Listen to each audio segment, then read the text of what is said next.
दोस्तों नमस्कार। वीडियो में ओमेगा 3 फैटी एसिड्स के बारे में बताया गया है कि इनका हमारी हेल्थ में क्या इम्पोर्टेंट रोल है और क्या इनके बेनिफिट्स हैं। तो कृपया वीडियो को अच्छे से और पूरा देखें। धन्यवाद।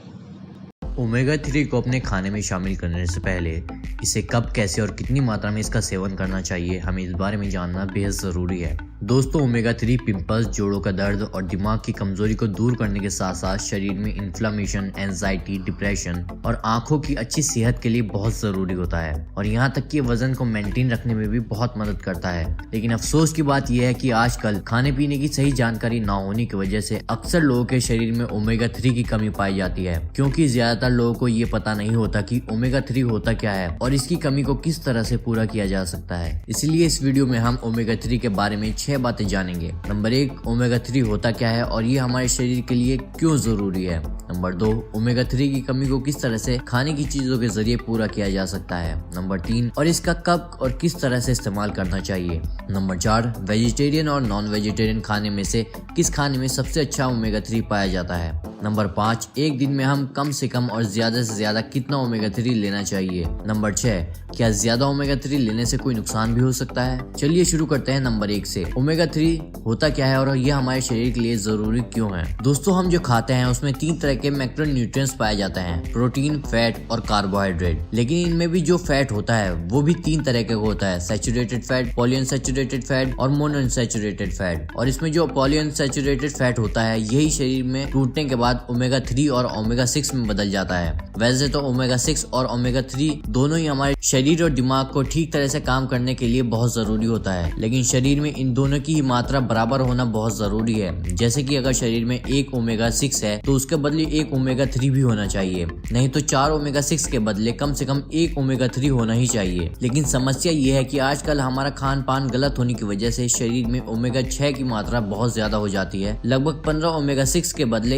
1 ओमेगा 3 ही हमारे शरीर मेंटेन कर पाता है। बड़े का गोश्त, चिकन, दूध, मक्खन, पनीर, अंडा, तेल और सोया प्रोडक्ट्स में ओमेगा 6 की मात्रा ज्यादा होती है, जबकि अखरोट, अलसी के बीज, चिया सीड्स, सब सीड्स और कुछ खास तरह की मछलियों में ओमेगा 3 की मात्रा ज्यादा पाई जाती है। तो इनमें से देखकर आप खुद अंदाजा लगा सकते हैं कि आप इनमें से कौन सी चीजों का ज्यादा सेवन करते हैं। हम में से ज्यादातर लोग ऐसी चीजों का सेवन करते हैं जिसमें ओमेगा 6 की मात्रा ज्यादा पाई जाती है और जिसकी वजह से समय के साथ साथ जैसे जैसे ओमेगा 6 की मात्रा शरीर में बढ़ती है तो ये हमारे शरीर में इन्फ्लेमेशन और गर्मी पैदा करने लगता है और तभी इससे जोड़ों में दर्द, चेहरे पर पिंपल और ड्राई स्किन जैसी प्रॉब्लम शुरू होने लगती हैं। और इसीलिए ये भी जरूरी है कि ओमेगा 3 वाली चीजों को भी अपने खाने में शामिल किया जाए, क्योंकि ओमेगा 3 में एंटी इन्फ्लेमेशन प्रॉपर्टीज पाई जाती हैं, जो कि ओमेगा 6 और दूसरी वजह से बढ़े हुए इन्फ्लेमेशन, हीट और शरीर की गर्मी को कम करने के लिए बहुत मददगार होता है। अब बात करते हैं ओमेगा 3 की कमी को किन खाने के जरिए पूरा किया जा सकता है और इसका कब और किस तरह से इस्तेमाल करना चाहिए। दोस्तों, बेसिकली ओमेगा 3 तीन तरह का होता है, ALA,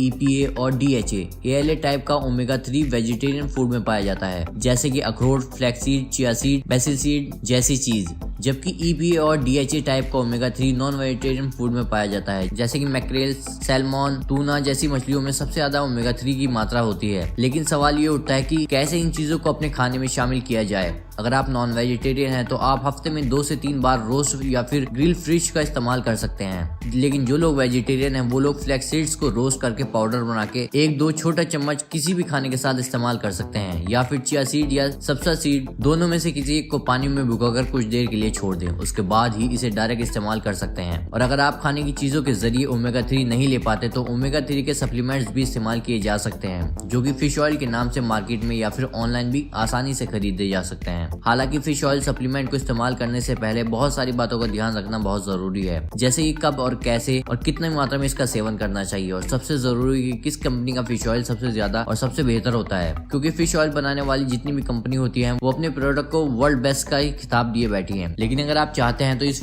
टॉपिक पर भी मैं एक अलग से वीडियो बना दूंगा। बात करते हैं कि वेजिटेरियन और नॉन वेजिटेरियन में से किस खाने में ज्यादा बेहतर ओमेगा 3 पाया जाता है। दोस्तों, मछली और मछली के तेल में पाए जाने वाला ओमेगा 3 EPA और DHA टाइप का होता है, जो कि हमारे शरीर में जाने के बाद हमारी बॉडी तिल, दिमाग, स्किन, बाल और आंखों की अच्छी सेहत के लिए डायरेक्ट यूज करती है। जबकि प्लांट बेस्ड यानी कि वेजिटेरियन फूड में ALA टाइप का ओमेगा 3 होता है, जो कि हमारे शरीर में जाने के बाद हमारी बॉडी उसे डायरेक्ट यूज नहीं करती, बल्कि पहले उसे EPA और DHA में कन्वर्ट करती है, उसके बाद ही वो हमारे शरीर में काम आता है। लेकिन समस्या ये है कि इस प्रोसेस में 8 से 10% ही EPA और DHA में कन्वर्ट हो पाता है और बाकी का एनर्जी के रूप में हमारे शरीर में इस्तेमाल होता है। इसीलिए अगर देखा जाए तो मछली में पाया जाने वाला ओमेगा 3 ज्यादा बेहतर होता है। अब बात आती है कि एक दिन में कितने ओमेगा 3 लेना चाहिए और क्या इसके ज्यादा इस्तेमाल से नुकसान भी हो सकता है। दोस्तों, डेली कितना ओमेगा 3 लेना चाहिए ये किसी भी व्यक्ति के फिजिकल एक्टिविटीज पर डिपेंड करता है, लेकिन एक सामान्य व्यक्ति को EPA और DHA दोनों मिलाकर 700 से 800 mg ओमेगा 3 लेना बहुत जरूरी होता है। अगर आप बहुत ज्यादा हार्ड वर्क या फिर एक्सरसाइज करते हैं तो आप 1000 mg तक ओमेगा 3 की मात्रा ले सकते हैं, जिसमें 500 से 600 EPA और 300 से 400 DHA की मात्रा होनी चाहिए। लेकिन एक बात का खास ख्याल रखें कि आपको EPA और DHA पर सिर्फ सप्लीमेंट का इस्तेमाल करते वक्त ध्यान देना जरूरी है।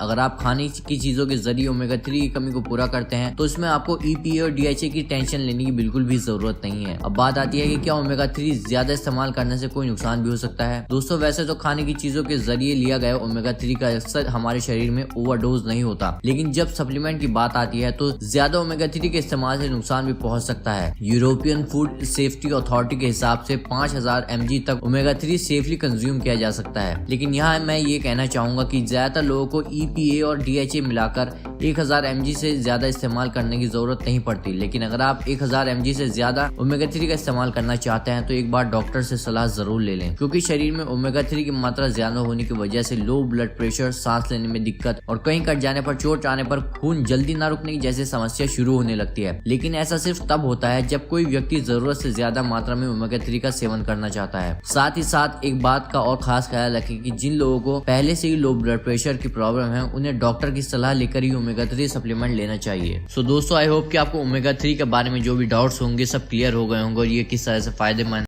दोस्तों, आशा करते हैं वीडियो में बताई गई जानकारी से आपको काफ़ी फ़ायदा मिलेगा और ओमेगा 3 के हेल्थ बेनिफिट्स के बारे में आपने जाना होगा और इसे कब, कैसे और कितना आपको लेना है, ये सारे डाउट्स आपके क्लियर हो गए होंगे। और वीडियो को ऐसे ही देखते रहें, अपना प्यार बनाए रखें, चैनल को शेयर करें, सब्सक्राइब करें। थैंक यू, धन्यवाद।